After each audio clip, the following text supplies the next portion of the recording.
Hello, my lovelies, and welcome to episode 98 of the Prosperous Yogini podcast. Just had to look down at my notes and check what episode it was. Oh, we are nearly at 100. Okay, so today's episode is a mini-sode. I'm recording it in advance of the events that I'm going to be talking about. Time is not linear, eh? Today's title is Break a Norm. And if you've been following me on social media the week before this podcast comes out, you will have seen that I have spent 20 hours on a train traveling from Cornwall to Scotland, Edinburgh, to be part of Lucy Sheridan's mastermind, which I joined at the end of January. It's a 6-month mastermind program. And we've just had our retreat days in Scotland, in Edinburgh. Okay. Break a norm. Now, before I go ahead and talk about the power of breaking a norm, I want to acknowledge where the inspiration for today's episode has come from, where the advice of break a norm had first resonated with me in my life and my business, and that is with the movement man Stephen Braybrook. Stephen Braybrook is no longer physically with us. He lost his life not that much older than me, to pancreatic cancer last year. I have had the pleasure, the honor of working with Stephen Braybrook as part of my studies with Gary Carter. Gary Carter is one of the world's leading fascial anatomists, and I had the absolute fortunate opportunity to work with Gary in 2018, 2019, before those weird COVID years, on his 10-month fascial anatomy course for movement teachers. And as part of that course, Stephen Braybrook came and delivered sessions for us. So Stephen Braybrook, he brain first. He started off live at basically as a biomechanic in terms of the human body. This is how the human body works. And then he soon realized that actually the world of biomechanics was wrong. I think the straight linear lines and angles that we are measuring is not how the human body works in reality. And he definitely broke a norm. And he went against all the conventional wisdom, all of the books, all that was out there, and said, by the way, I think you're wrong. By the way, I think it should be like this. And he was a wonderful person to listen to. He enjoyed ruffling people's feathers. But the thing is, you listen to him because when he spoke a truth that you knew. He said, I'm getting goosebumps. I think Stephen is here. He's like, yes, Amy, I know, Stephen. We are all continuing your work. That's what I want you to know. We are all continuing the work. And I didn't work. I'm feeling a bit tearful. Stephen is here. I did not work that frequently with Stephen. I trained with him in person a couple of times as part of Gary's course. And then when COVID hit in 2020, like so many of us, we went online. Stephen went online, did some brilliant workshops that kept my brain buzzing and fizzing away in those weird COVID months. So, and I bought his book. I've got his book. And so I don't know Stephen that well, right? But he's one of those people that you meet and leaves an imprint on you. And I know that hundreds of people that have worked with Stephen feel like that. And the people that work closely with him, I know, are missing him deeply and his presence deeply. But we are all carrying on your work. And what Stephen did, and he was wonderful at doing it, was saying, by the way, I think you're wrong. And by the way, I think it should be done this way. Or this way, or this way. What happens if we say there are no absolutes? What happens if we play experiment? What if we break a norm? And I was like, thank you, Stephen, for that, because let's take yoga. Yoga teachers, yoga teaching, asana practice. It should be done this way. This is correct alignment. This is correct posture. This is the way it should be done, right? Let's step back from that truth that we are told. Now, I'm not saying let's abandon alignment, right? Alignment gives us a guide. But the concept, the very idea that an alignment in a particular asana would be for every human body doesn't add up, right? It doesn't add up. Not to mention, have a think where this alignment may come from. Think of these schools of yoga, right? And where do these principles of alignment come from? They come from the creator, the person who said, this is the way it should be done. This is my school of yoga. By the way, a lot of those people happen to be men. And a majority of people practicing yoga and teaching yoga are women. Is the principles of alignment that we can hold so dear, do they apply to the female body? In some cases, yes. In some cases, no. There are no absolutes. What happens if we break a norm? And this is where Stephen was at. What happens if we do something different? If you're doing the same thing every day, you're building in expectation, you're building in safety within the system. And like our system needs a degree of safety. But if we're always operating from the safety within the system, then we're not mixing things up. We're not challenging our nervous system to adapt. This isn't just about expansion and growth. This is about adaptability. This is neuroplasticity, if you want to use a fancy term. One of the phrases that I really, really love to say is definition of madness is doing the same thing and expecting a different result. So there are so many. Let's take this because this is going to be a mini-sode. I'm pushed for time because I've got a pack to go to Scotland. Let's say that you've been given a particular strategy. Okay, you must launch this way. And I agree, if you've never launched an online course before, then having some form of template framework that you practice, that you follow, that you adapt to suit you is not a bad idea. But after you've done that launch that way, the way that person said, well, this worked for me, because all a strategy is somebody saying, this worked for me, do it this way, you'll definitely get the same results as me. And that's not true. If you and I just said, right, we're going to do the couch to 5K, and we're going to do it exactly the same. We're going to do it exactly the same.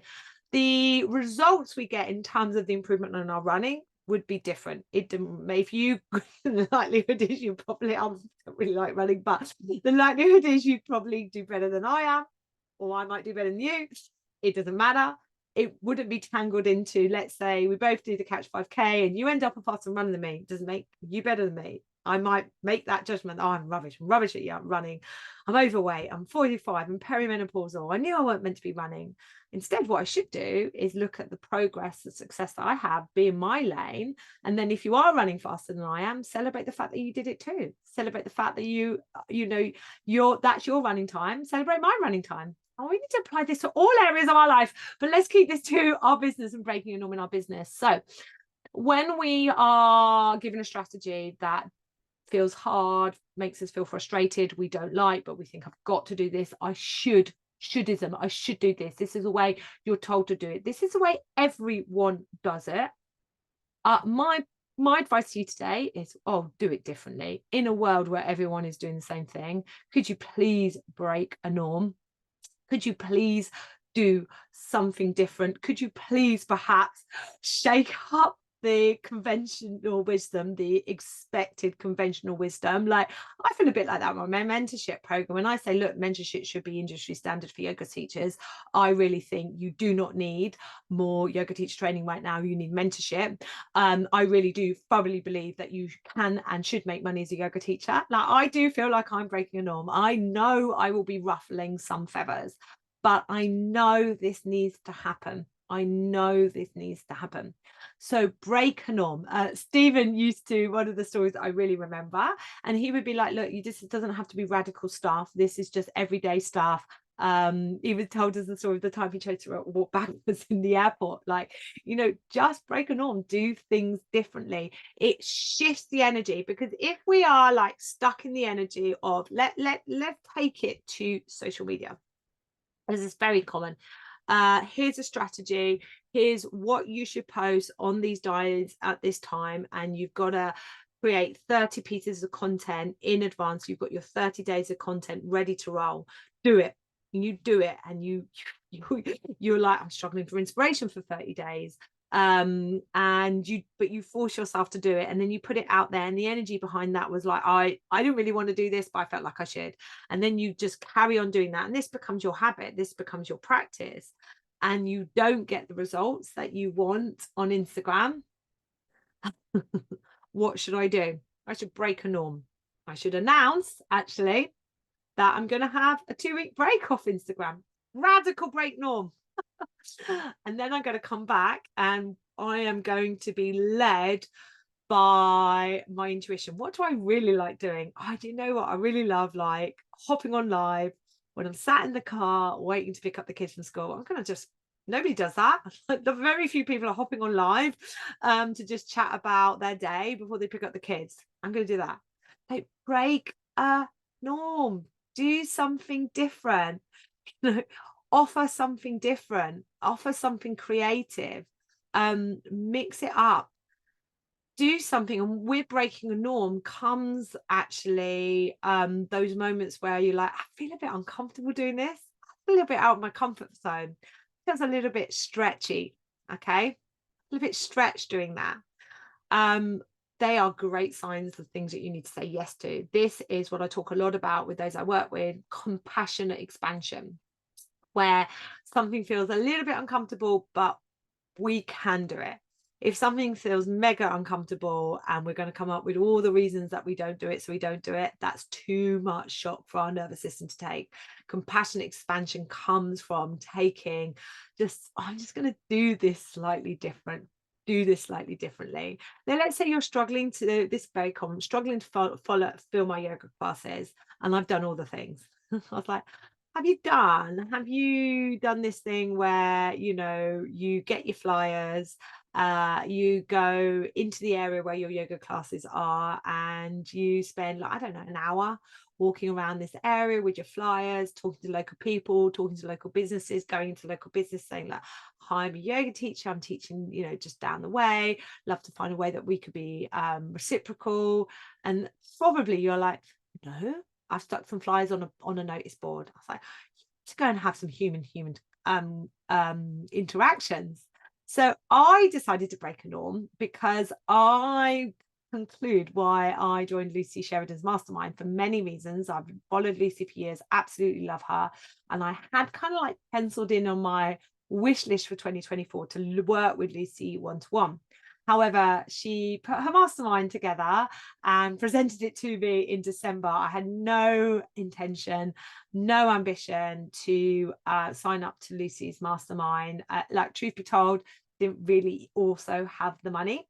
But she put this in front of me, and as well as getting to work with her one-to-one for 6 months at a price that was a lot cheaper than her 6-month one-to-one package, it required me to drive to Birmingham in January, get to Scotland in April, go to London in May, and go to the Peak District in July.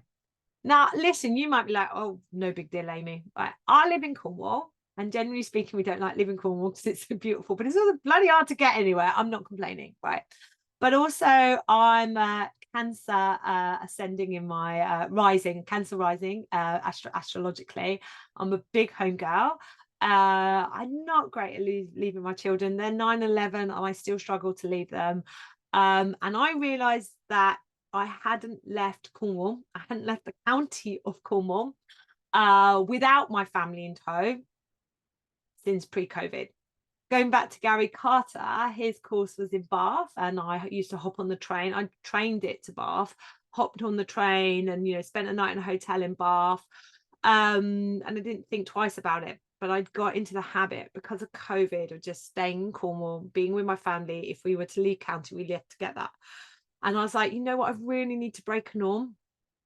I really need to get out of Cornwall and see where this has led me. And you may know that I am going to Switzerland, and you'd be more than welcome to join us to run a sling and yin and sling, not yin and jin, yin and sling yoga teacher training course in Switzerland in July. And just opening myself up to the possibility. I had someone a yoga teacher in Portugal, approached me the other day about going out to Portugal to teach yin training. And I think these opportunities came up from me saying, yes, I'm going to break a norm. I'm going to get out of Cornwall. I'm going to say yes to arriving in a particular destination, even though I have no idea how I'm going to get there at that present moment in time. I said yes. I broke a norm. I opened myself up to possibility. And I really do invite you to just sit with that. What if I break a norm? Definition of madness is doing the same thing, expecting a different result. Where am I getting frustrated? Where is there contrast? Where are there things that are not working out for me? And then ask myself, okay, how can I break the norm here? How can I do this differently? And what might that look like for me? Okay, my darling. So if you're a yoga teacher and you'd like to break a norm and sign up to mentorship instead of more training, doors to my mentorship program close on the 30th of April. And if you're listening to this podcast after that time, please put your name on the wait list because it will open again. And if you are soul-led female service-based entrepreneur, like, I'm coming for you is what I say, but join my Substack Energy, Mindset, Money and More community. That's a bit of a breaking a norm. Just to finish, I could have easily created a subgroup on my mailer list, my email marketing, but it wasn't what I wanted to do. I didn't want to start a new podcast or any of this stuff, but I wanted to collect a group of people together where I could do short 5-minute 10-minute video every week, where I could go, I really think business should be done differently. I think we need to work with the feminine energy to then lead the action instead of all being so action orientated. I know I'm not giving you a specific strategy all the time. I'm just saying maybe we need to sit and get quiet. You know, I'm my age of 45, perimenopausal, HRT. I just love breaking a norm right now. I love slightly, and this is like the yoga teacher me, a slight ruffling of your feathers. So when you go to a yoga class and you find something, you meet a challenge, you weren't expecting to meet that challenge, and you're like, oh, this is frustrating me. This is actually annoying me. I don't want to frustrate or annoy you or upset you, but I do want to get you thinking. I do want you to get you paying attention. I do want to get you questioning. I do want you, where appropriate, to break a norm. All right, my darlings, I'll see you all next week.